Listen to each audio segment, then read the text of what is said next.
তিনি ছিলেন মধ্যম আকৃতির সুঠাম দেহের অধিকারী একটি মানুষ।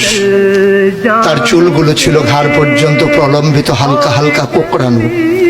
তিনি যখন চুলের ভিতরে তৈল দিয়ে আছড়াতেন, মনে হতো মৃদুমন্দ ঢেউ দেখা যায়। তার কপাল ছিল চওড়া, ভ্রুগুলো ছিল জোড়া ভ্রু, ধনুকের মতো বাঁকা। চোখের পাতাগুলো ছিল ফুটন্ত গোলাপের গোলাপি রঙের এক একটি পাপড়ির মতো।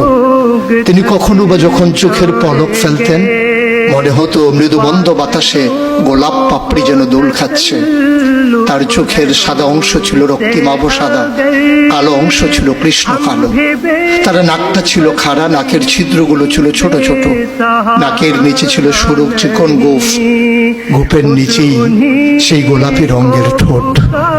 তার ঠোঁটগুলো যখন কখনো বা মুচকে হাসতো, গোটা পৃথিবীর মানুষ অবাক বিস্ময়ে দেখত, গোটা পৃথিবীতে যেন বিজলি চমকিয়েছে।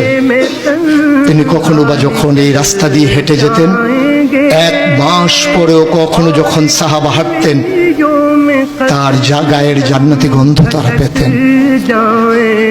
মায়েরা, উম্মাহাতুল মুমিনিন যারা, তারা নবীর যখন কখনো এই ঘামে ভেজা শরীর নিয়ে ঘরে ঢুকতেন, কপালের ভিতরে মুক্তোর দানার মতো ঘামগুলো যখন জমে থাকতো, মায়েরা ছোট্ট শিশি খুঁজে সেই ঘামগুলো শিশিতে ভরে জমা রেখে দিতেন, কখনো বা ঈদে কোনো অনুষ্ঠানে যেন আতর হিসেবে ব্যবহার করতে পারেন।